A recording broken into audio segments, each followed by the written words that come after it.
susunod na programa ay rated PG. Patnubay at gabay ng magulang ay kailangan sa mga batang manonood.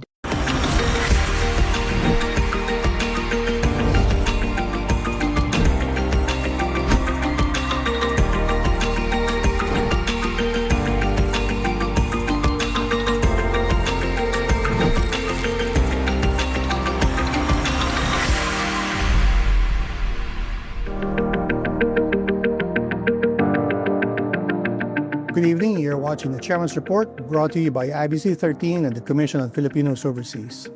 That is the agency under the Office of the President, mandated to connect the Filipino diaspora with the Philippines. I'm 𝐂𝐡𝐚𝐢𝐫𝐦𝐚, Chairman of the CFO and your program host. Tonight's discussion will focus on the transformative power of entrepreneurship, mentorship, and private sector collaboration in nation building. In a world where innovation drives opportunity, empowering small businesses and overseas Filipinos is not only about creating jobs, it is about uplifting communities, sparking inclusive growth, and securing a stronger future for the nation. One such leader is 𝐂𝐴 Concepcion III, founder of the Philippine Center for Entrepreneurship, 𝐂𝐡𝐚𝐢𝐫𝐬𝐿. For nearly 2 decades, Mr. Concepcion has championed the cause of Filipino entrepreneurs, guiding small businesses and startups to thrive through mentorship, market linkages, and innovative programs. Appointed as Presidential Advisor for Entrepreneurship across 3 administrations, he continues to shape policies and initiatives that open doors for micro, small, and medium enterprises to succeed. Earlier this year, 𝐂𝐡 and the Commission on Filipinos Overseas signed a landmark memorandum of understanding to empower overseas Filipinos to pursue their entrepreneurial dreams. This partnership will provide access to mentorship, resources, and networks that enable overseas Pinoys and their families to start and grow businesses in the Philippines, transforming remittances into sustainable livelihood and enterprises. With its leadership in initiatives such as Project ARC, A Dose of Hope, and Kapatid Angat Lahat, Mr. Concepcion has shown how collaboration between the government and the private sector and civil society can yield real impact. His vision extends to the ASEAN stage, where he will soon take the helm again as chair of the ASEAN Business Advisory Council, bringing Philippine entrepreneurship to the global forefront. Mr. Concepcion's journey is proof that entrepreneurship, fueled by vision and perseverance, can change lives and nations. He stands as an inspiration not just to business leaders, but to every Filipino who dreams of building something greater for the next generation. Mr. Concepcion, welcome to the Chairman's Report. Thank you, Klink. Yeah, before I jump into the entrepreneurial topic for tonight, may I ask about ASEAN back? As chair, congratulations for that, by the way. Can you maybe update us on what's being discussed, what are the plans are, and what you hope to achieve as chairman of the ASEAN BAC?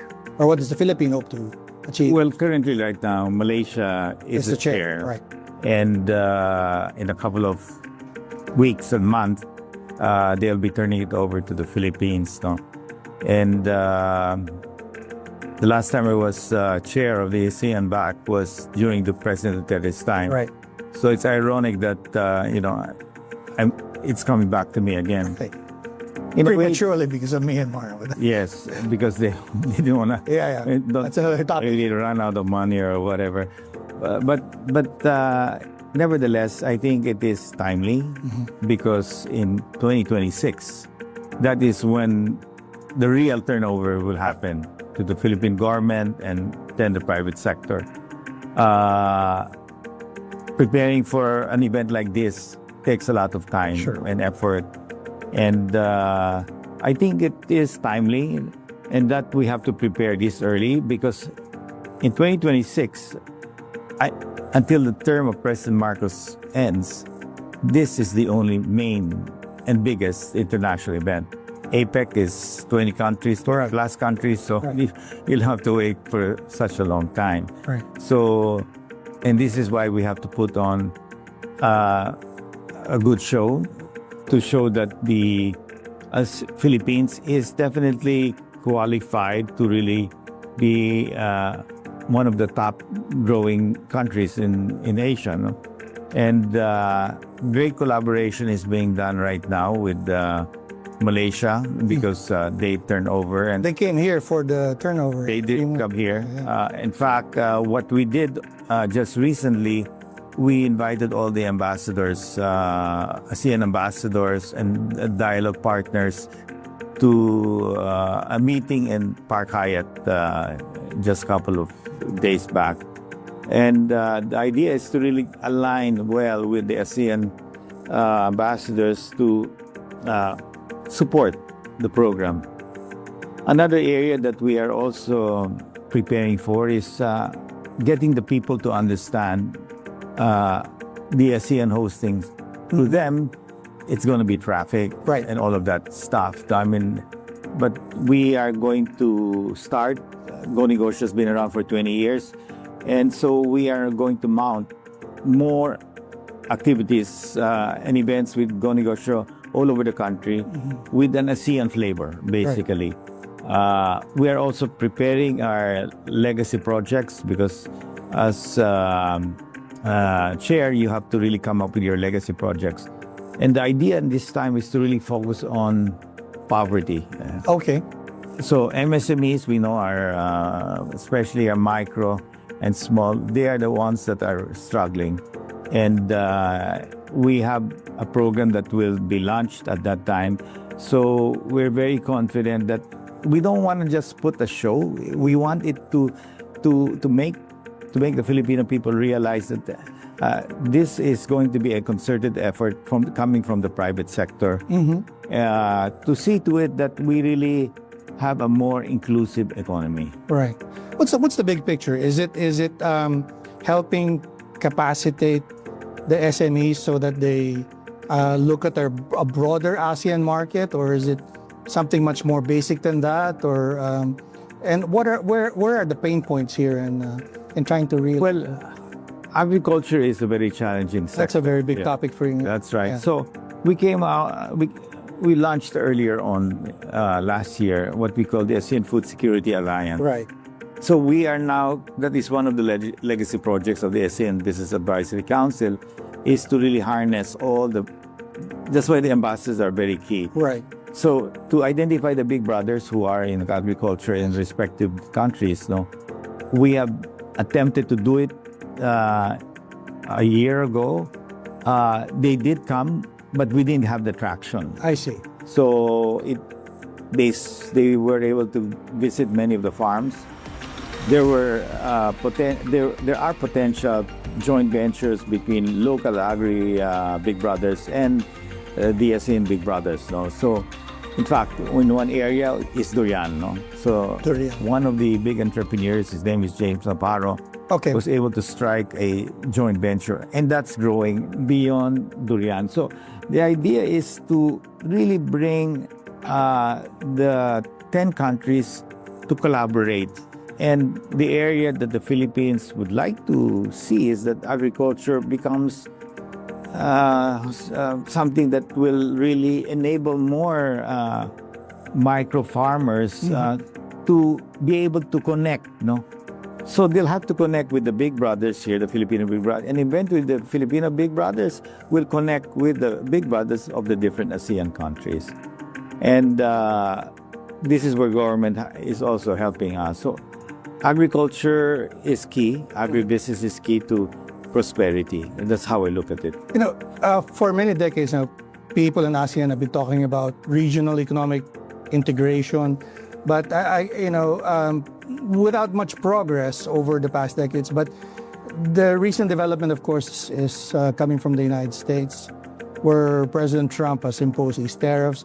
I was just wondering if there is a stronger push now for ASEAN regional cooperation because of what's happening in the States. Is that something that's being discussed, that maybe shifting the focus on maybe Western markets to more of regional market integration, or is that happening at all? It's happening, but I think the key really here is, while Trump has that policy increasing the tariffs, it should not deter us from continuing to grow, no? And more so, when that happens, you need scale. Right. Because scale will allow you to bring down your cost. Right. Yeah, so I don't believe that these tariffs will last forever. I mean, they will eventually disappear. Right. But we have to react to this situation to be able to be competitive. And the only way to bring down your cost to produce is greater collaboration in terms of knowledge between the other ASEAN countries. And we're all focused on that. No? Also, my point was whether or not the regional opportunities are more prominent now, given these developments in the United States. Maybe because the United States is the biggest economy in the world, everyone's focused on that. But with the uncertainty coming from that country, I was wondering if maybe the opportunities locally, regionally, seems more appealing now than before. Well, we have to be self-sufficient as a ASEAN region. No, I mean, there are countries there that are very good. They have Cambodia, Myanmar, and all of the others. So it's really it's good that we started it way early to last year, no? Right. And so it has to mature. Relationships have to mature. But we all know that if each one will be alone, right, how can you compete against somebody like the United States, which is a huge country with so much resources? Right. You have a better chance when you come together as 10 countries. Maybe we don't speak, the same language, but there's a way that, that you can find a way on collaborating with one another. No? So you need scale to be competitive. Right. Also very interesting. So Joey, I just have to take a quick break. We'll be right back with the Chairman's Report. We're talking to Mr. Joey Concepcion of 𝐂𝐡𝐚𝐢𝐫𝐭. Please stay tuned.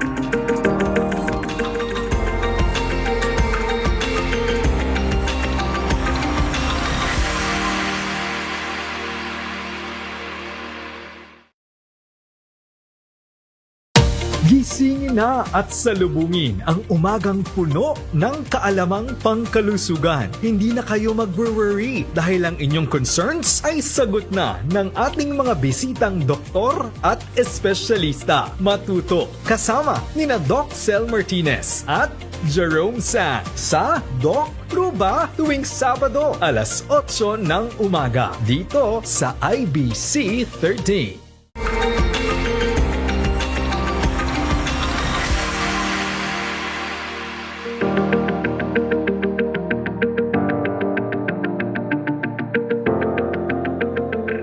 Welcome back to the Chairman's Report.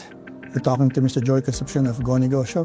Sir, let's go to the topic that was intended really for tonight, your campaign to promote entrepreneurship. You've been doing that for a couple of decades, but I noticed that this year you started giving out awards to overseas Filipino workers to help encourage them to become also entrepreneurs. What was the thinking behind that, and what is the goal there? Yeah.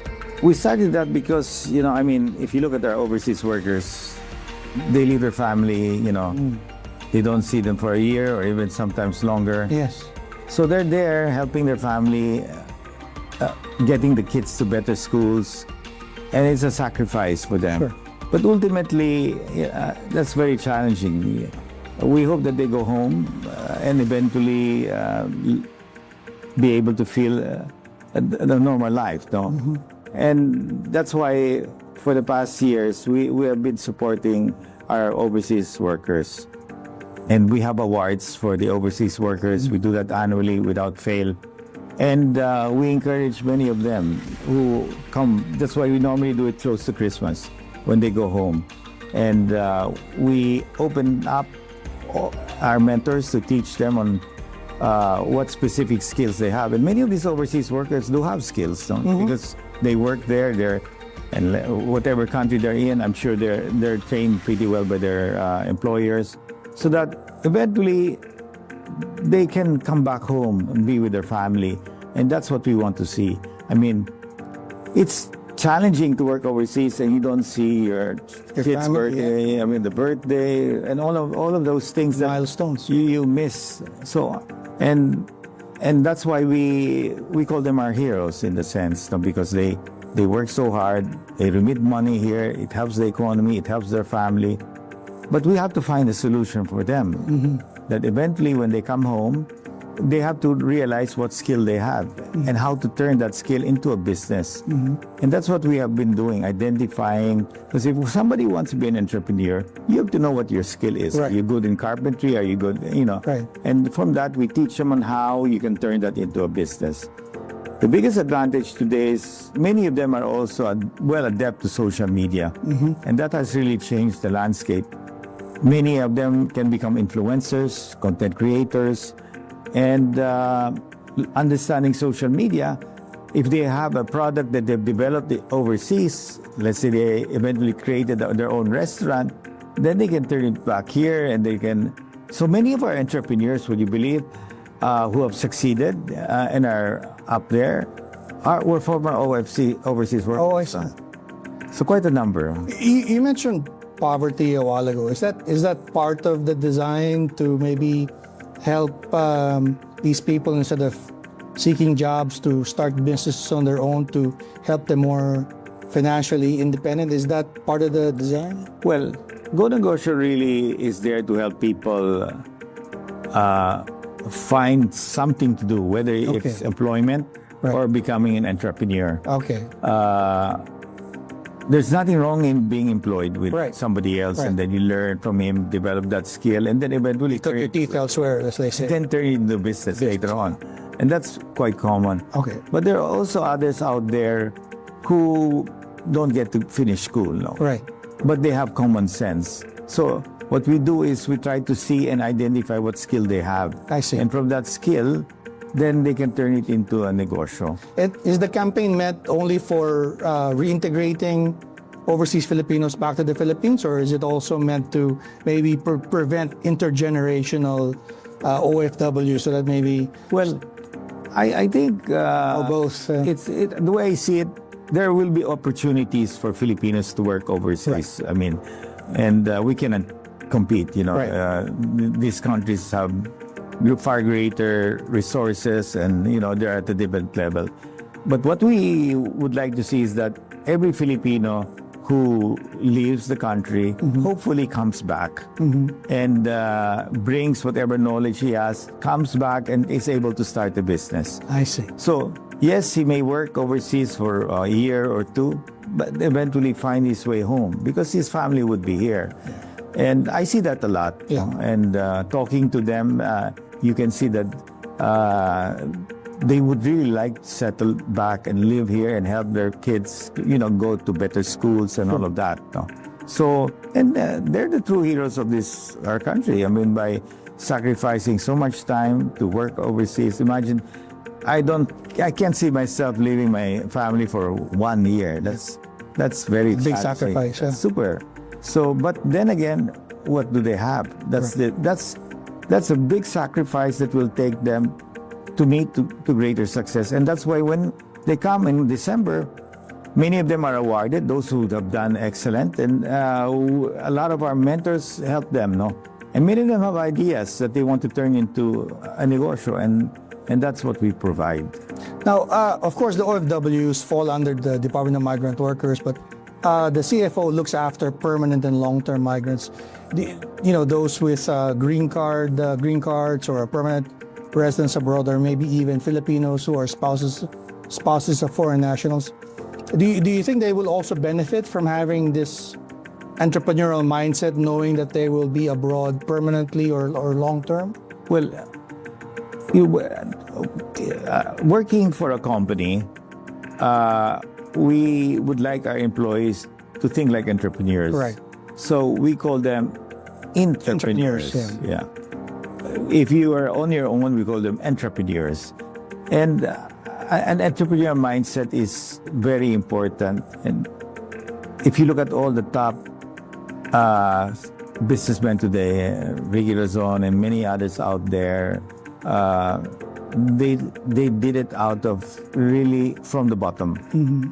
I myself, when I started with our company, they just didn't say, okay, this is your position, you're now the EVP of this place. No, it didn't. I was a truck driver. Oh, wow. I went all the way from a truck driver. Yeah, we used to sell canned goods, Swift corned beef, to the sari-sari stores. I would go down with a uniform. I was lucky my dad started me out as EVP, but mine was so challenging. Wow. I had to eat in a sari-sari store, Carinderia, and I would go to the provinces and all of that. But that was the best learning point for me. I see.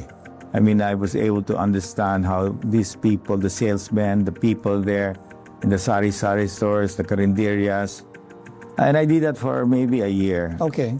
And I guess, looking back, and what I am doing today, it sort of matches because now I'm helping those people, the sari-sari store, the carinderias, and many other startup companies out there to start a business. Right.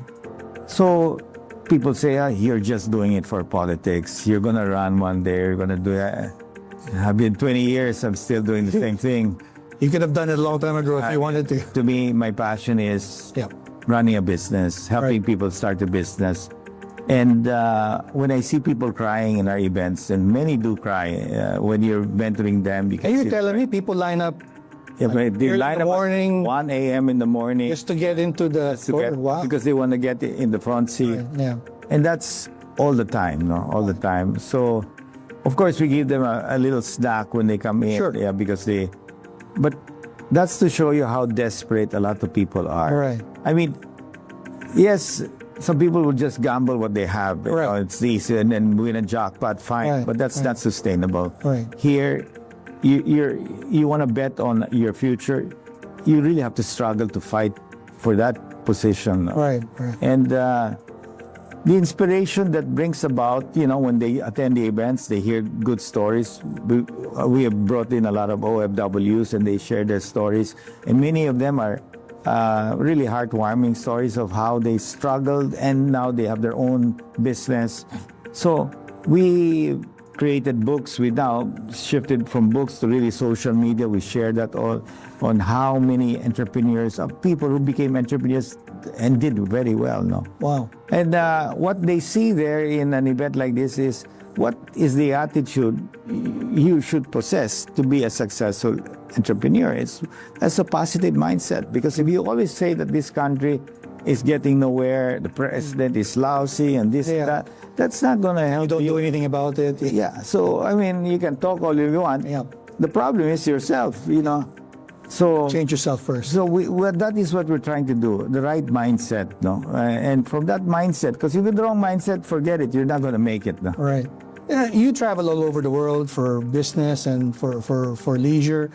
I'm sure you meet Filipino entrepreneurs or entrepreneurs abroad who have Filipino descent or linkages. What's your impression? Are they also willing to help the Philippines somehow? Do they reach out to you and say, hey, I'm based in the US or maybe somewhere in Europe, and say, I heard you're doing these things? Do they reach out to you and offer maybe opportunity to mentor or maybe to connect with some of your members? We have done mentoring overseas. That was about 3 years ago in the Middle East. We sent a team there. But I meet a lot of Filipinos who run a Filipino store there, and you can see that they're proud of what they're doing. I mean, yes, they migrated. Many of them are Americans. They run a Filipino store, and many other shops. They apply for franchises there. So yeah, I mean, they've struggled, and now they're in the United States or in Europe, and they're with their family. The sad part here is our overseas workers who are unable to bring their family. That's a challenge. And hopefully we don't want them to stay there forever. We want them to come back home with more skills. So if they work with some good company that improve their skills, then they'll definitely have a higher pay here once they come home. Right. Well, I have some follow-ups for that, but before I ask them, I just have to take another break. Please stay tuned. You're watching the Chairman's Report with Mr. Joey Concepcion of Go Negosyo. We'll be right back.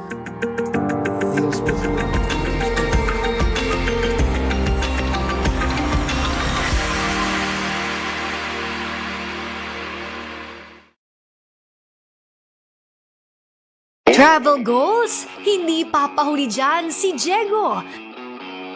Look at that. We're gonna be hanging loose. Kaya swak ito para sa quick nature trip. Samahan siya sa kanyang adventurous trip habang tinutuklas ang bawat sulok ng Pilipinas at ang natatanging culture, cuisine, and everything in between. Sa Kultura, tuwing Sabado alas 11 ng umaga dito sa IBC 13.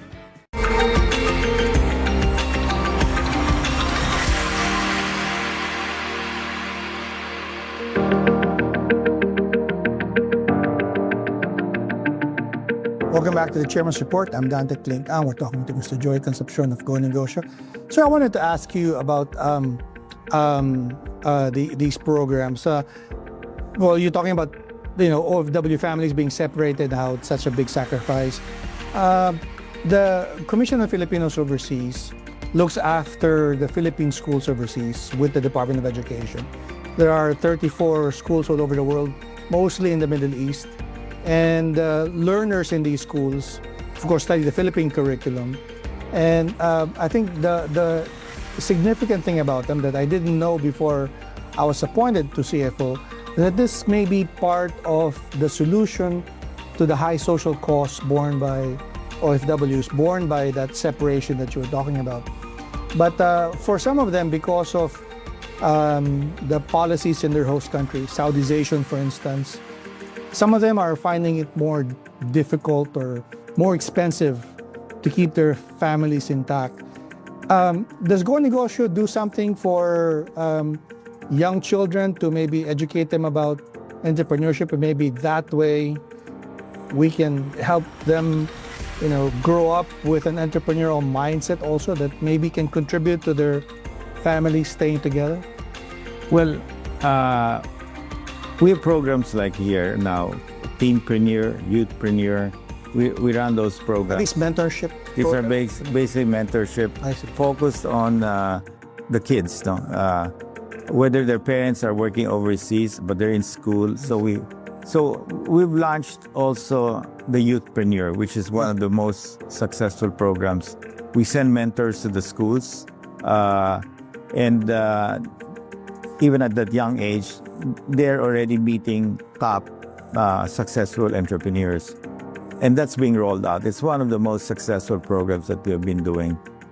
And another program that we are doing is giving access to the students to enter the boardroom of the chairman of the company, And Similar to what you and I, or maybe you, yes, was exposed to growing up. and that is, to me, one of the most successful ones, because a lot of the CEOs definitely want to sign in and mentor the students in the boardroom.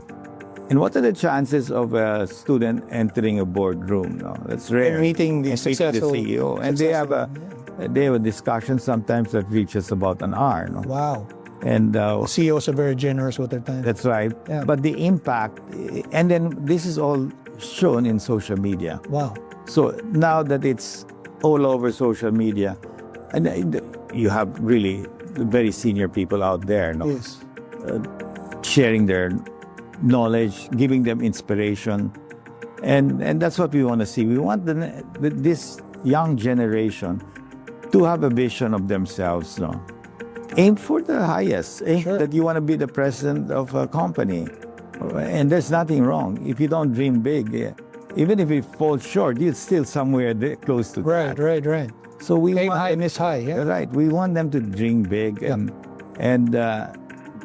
many do get inspired, and when they enter the boardroom meeting, all of our entrepreneurs, Justin 𝐂𝐡, Winston 𝐂𝐡, I mean, all of these top. We had also Tony Tan Kationg. Wow, Jollibee. 𝐸 many others out there helping. So this program has been running continuously, and we see the impact on the students. And I think that's the way forward. They have to have an inspiration. My inspiration was my father. When I saw him working and sitting, sometimes I would sit down in the boardroom just to listen to what they're saying. To be exposed, to be exposed. So, I think this is where we are pushing. In fact, we're rolling it out to the provinces down in the north. They will be launching this. We've launched it already, but we're trying to get more CEOs to join. Right. So it's very effective. You may want to do a boardroom. We're open to that. If I'm not at the same level as Mr. Tony Tan and India. No, but we have many. We have women CEOs. Yep. So there's just so many that I can't remember anymore how. Yeah. We'd love to work with you on that, and maybe we can I know our team is working with your team. Yeah. Maybe we can also do something with the children of OFWs who are studying abroad. Maybe that have this exposure. And if we can identify them and invite them to an event, yes, Fantastic, fantastic. because then at least we can show that, okay, yes, this is a challenge. Your parents are overseas. What do you do? Right. One, you study hard, and one, we expose you to marketplaces so that you can learn. Right. So that's Fantastic. Can you talk about the mentors in your program? I know that you have some pretty impressive names. Some of them you mentioned a while ago, but Yeah. even Secretary Roque, I think, was one of your mentors before. Yeah, I mean, yeah. nice thing here is that I'm working with a secretary who is an entrepreneur. Yes. I've in the past I've worked with secretaries who were not entrepreneurs. And the nice thing with Chris Roque is that she's very clear vision on how she can help the MSMEs. So we collaborate. One thing good is that DTI gets their people when we go down and roll out all of these 3MOW and the summits all over the country. DTI is there to support. We don't no financial support, but people support. No, and of course the chambers, the Philippine Chamber of Commerce, Right. Filipino Chinese, the Filipino Indian, and many of them have also their sub-chambers all over the country. So it's a concerted effort of big brothers helping these MSMEs and even the students out there. No? Right. And it takes all, for a young kid, it's an inspiration that they need. And that gives them the bright light. Right.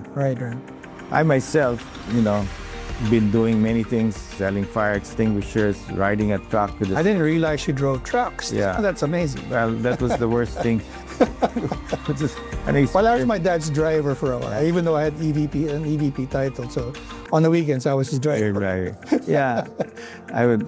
But, if you see successful entrepreneurs succeed because they went through To that whole process, thing. yeah. And that's the way forward. I always tell my children, you're lucky that... You don't make them drive trucks too. No.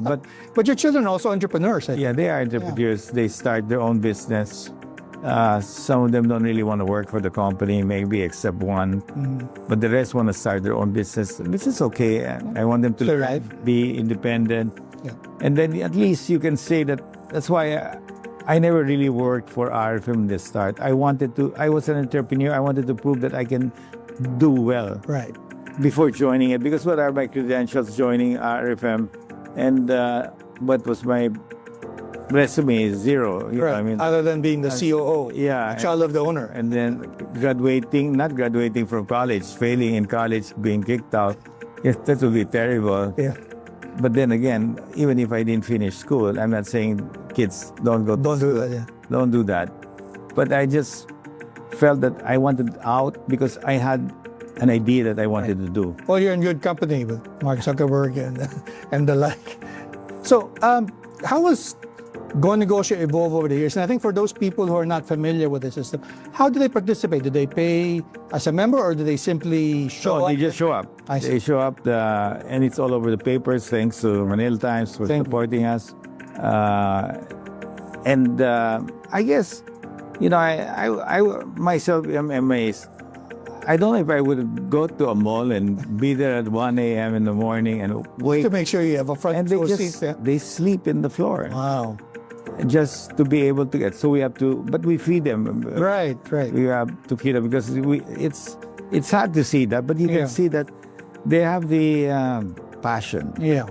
So I guess to them, entering an event like this will give them the chance. If not ever, it's just having hundreds of people having a positive mindset. You don't want to surround yourself with somebody always bashing our country and all of that. Yes. You will never become successful if you're always negative. Yeah. So how do you convince all of these CEOs to donate their time?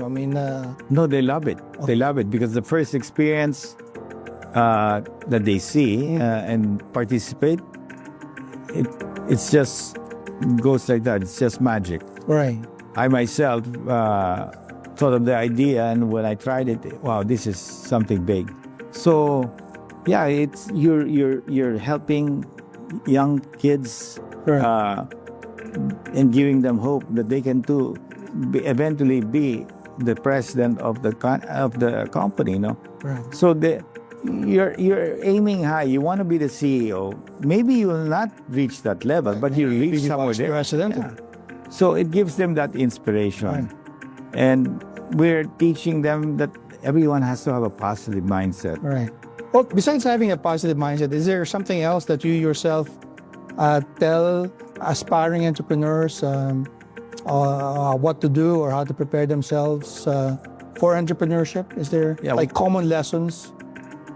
Right now, bulk of the teaching is focused now on digitalization. So we're teaching many of them to Technology. become content creators and influencers.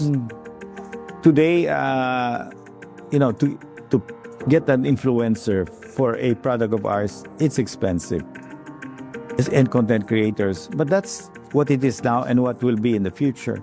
So it gives now more people an opportunity that there are areas that they can get into, and if they can themselves become content creators and influencers, That can be an income. that's an income generating thing. In fact, 𝐂𝐡 has a lot of content creators and influencers. We use them a lot to reach people, and it's very effective. In fact, in events, we bring them all to participate, to help, to mentor. And remember, you may have a product today, let's say, and you want to sell it. Yeah. But you cannot advertise, you cannot afford these superstars. But definitely, a content creator and influencer, they're cheaper. Or you yourself become the, influencer. Yeah. So that's what we're trying to teach all of these MSMEs, that yes, now is the chance you can advertise because social media is free. Some people fail to go or are discouraged to go into entrepreneurship because the mindset is you have to have money to go into business. You've met so many entrepreneurs and you're an entrepreneur yourself. Is that an actual barrier or is that more of an imagined barrier? Yeah, it is a challenge, but we always tell the MSMEs, you have to have a reason why they will lend you. Okay. So, and there is, Just ask for money. that's right. Yeah. You go to the bank, they'll have to look at, does it make sense? So Right. this is where the mentors come in and help. I see. So the business model must be viable. Right. And definitely the financial institution, be it a microfinance institution, will place his bet on you if he sees that the business model is viable. And that's what we're trying to do. And we're teaching them on how to present their business plan. So just to clarify, people don't go to the 𝐂𝐡 events to borrow from the mentors. No. It's mostly capacity building. It's capacity building, guidance. Yeah. Sometimes they will show, okay, this is my product. How do I launch it? What do I do? Right. So the mentor would tell them, okay, this is what Right. you have to do. I mean, the moment you have a good business idea that turns into a real plan, the banks will help you if they see it's viable. Right. There's no, especially if it's well presented, and that's what we do. I just didn't want you to get inundated by people who are expecting loans. But we'll be right back with Mr. Joy Concepcion. This is the Chairman's Report. Please stay tuned.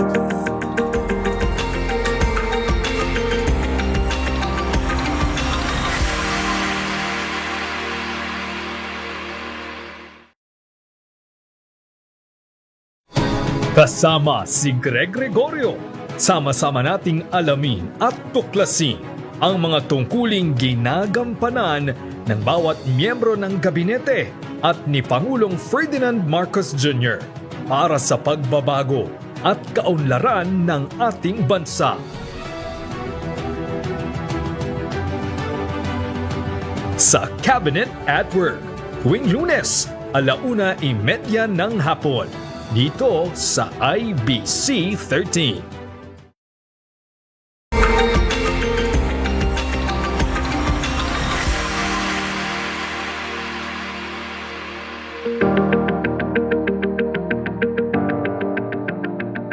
Welcome back to the Chairman's Report. I'm 𝐸𝐿𝐴𝐻𝐿. We're talking to Mr. Joel Concepcion of 𝐂𝐻𝐻𝐲. Sir, you said an entrepreneur has to be positive, that you cannot be discouraged by all of the negative things going on. But how difficult is that these days? You have, of course, the developments in the U.S. that are impacting global trade. You have wars in Ukraine and tension in the South China Sea or the West Philippine Sea. What keeps you optimistic? Well, I think I've learned it from, looking at history. I mean, we had many challenges, political challenges in the past. But people just left the country and moved overseas. But those who stayed on did much better. It really, Philippines is our home. Yes. And there are challenges, of course, in every country. But here, what we have to do is uplift the lives of many of those at the bottom of the pyramid. The Philippines will never be a great nation if it is only controlled by the rich families. No? And here is where we are also helping. Many of big companies today are helping those who are struggling with our own different models. And programs like what we do in mentoring, providing mentors, providing access to capital and the access to market is so critical for somebody to be able to succeed as an entrepreneur. But nevertheless, one can be an entrepreneur and one can work for a company. But even if you work for a company and you want to succeed, you have to have an enterprising mindset. It's still the same thing. Applied in a different You are just now an entrepreneur, not an entrepreneur. An entrepreneur, an employee who's, and we do have a lot in RFM, fortunately. Yeah. And we see many of our products today doing very well because many of them are entrepreneurs. Okay. So we call them entrepreneurs because they're entrepreneurs working in the company. And I think that's the way forward. Each one has their own gifts. Sure. Either good in marketing, good in sales, good in operation. And it's very important that for those who want to join and be employed, there's nothing wrong in being employed. And one day your goal is to become either the executive vice president, and the final level would be president. Sure. And nowadays, family companies are getting professional managers to run their companies. Before, it used just family members become CEOs. Now today it's different. Right. There are CEOs, professional CEOs that families hire. Right.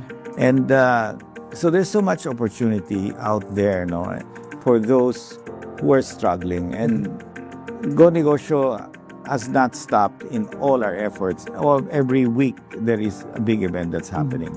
So I take it that you're bullish on the economy, but are there certain headwinds that you're paying attention to or that you're closely watching? What are those things that you are keeping an eye on? Just like any other businessman and entrepreneur. Yeah, there will always be headwinds, though. Okay. Challenges that we will face. And you just have to ride it through. Okay. I've not seen a situation where everything is It's just perfect. perfect. Yeah.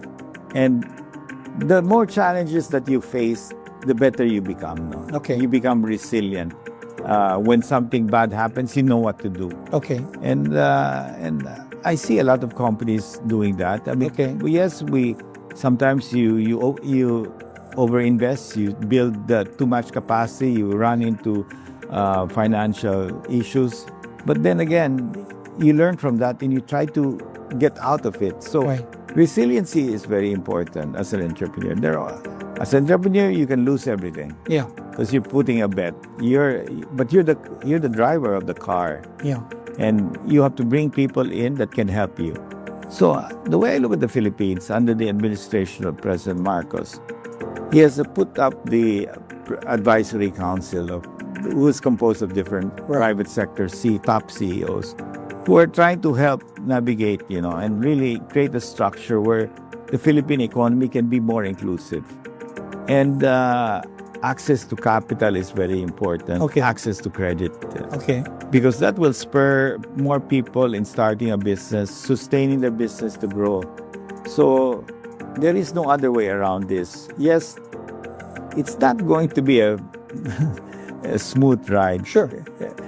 Or else life will be boring. You know, you have to meet some challenges from time to time. But then again, it builds character, and that's very important. So entrepreneurship, yes, I mean, I love to be an entrepreneur. You have your freedom of time. You can do work when you want to work. No? But nevertheless, it carries a lot of weight.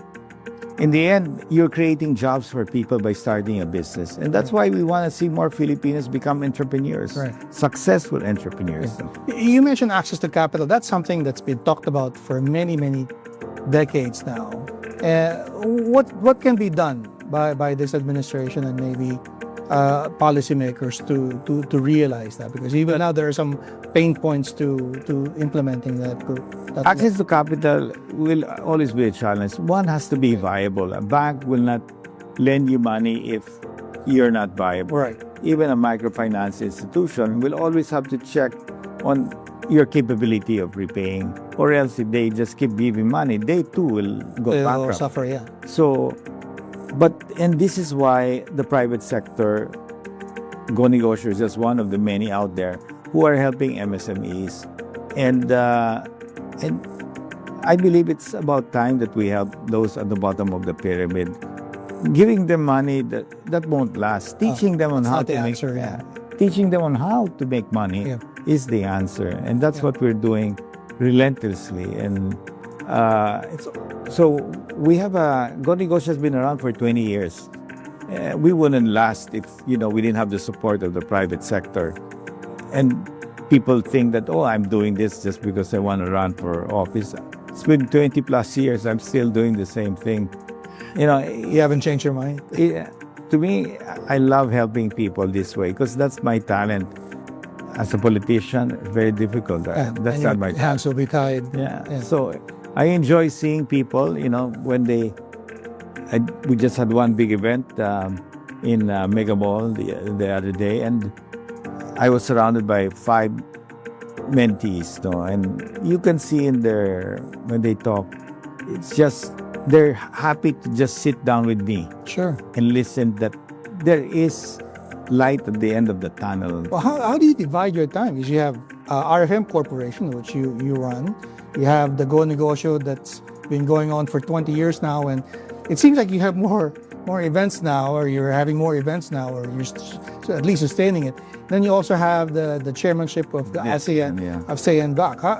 What keeps you... They're all connected. Okay. So ASEAN, when we hosted it during the third time, we called it Prosperity for All. Okay. So we're going to bring it, it's still the same. We're going to continue with it, but enhance it because there are new digitalization is a huge game changer that I believe is the possible success of an MSME. If he knows how to use it, he will be able to project himself and his products out there in the marketplace. So I'm very hopeful now under under this upcoming ASEAN in 2026 that we will really make it very inclusive to anyone who wants to really be part of a growing country, and not only just the Philippines, but if you look at the ASEAN region, the 10 countries there, that's a huge marketplace, especially for agriculture. Yeah. And I started the ASEAN Food Security Alliance. We presented it to President Marcos. That is the only way. We're in ASEAN countries, 10 countries working on agri. Okay, what's my strength here? Durian. Okay, what's your strength? X. So if everybody can share their secrets and we collaborate together, because in the end, we have to come together to have scale. If you don't have scale, you will not be able to compete against the other countries. So 10 countries coming together, working together, then you have scale. That's what America is. You have how many? 50 states. So it's huge. Europe, the same thing. So if we're alone and Cambodia is on their own, we will never be competitive. Yeah, that's interesting because I was talking to some people at the Davao Chamber a couple years ago, and I was asking about the East Asian Growth Area, the BIMP. And they said that one of the reasons why it doesn't take off is because that area pretty much sells the same thing. But I'm glad that you're talking about complementarity here. Yes. Trying to coordinate what is your specialization and work out that way rather than everyone selling durian or everyone selling coconuts or right. That's something pretty interesting. Do you think that will prosper? It will prosper. Secretary Dar is our advisor. He's been with us for about a year already, and so. But these things really take time because you come from different countries, culture is different, but the track it's getting there. Right. Well, sounds very interesting. Thank you very much for your time. I really appreciate it. That you carve out some time for the Chairman's Report, knowing how busy you are with Negosyo, the 𝐂𝐴Z𝐬𝐲𝐸, and of course RFM Corporation. Before we end the program, would you like to have a message give a message for our audience? Yes. Well, many people ask me what is the future of our country, and basically I say the future depends on what do you do for your country. Let's not bank on people to tell us it's going to be this way. I think we all have to give our own whatever contribution we can in uplifting the lives of our people. So many people out there still face poverty. That's the biggest problem that we have. But there's so much tools now to use, to be able to help them rise from poverty. And in the end, I mean, being a Christian, you want to help these people. It gives you satisfaction. It gives me satisfaction when I go to our events, even early in the morning on a Saturday, listening to their story. And they're asking for help. How do I grow my business? So some of them would cry, but that shows you that they're pleased to be heard by an entrepreneur.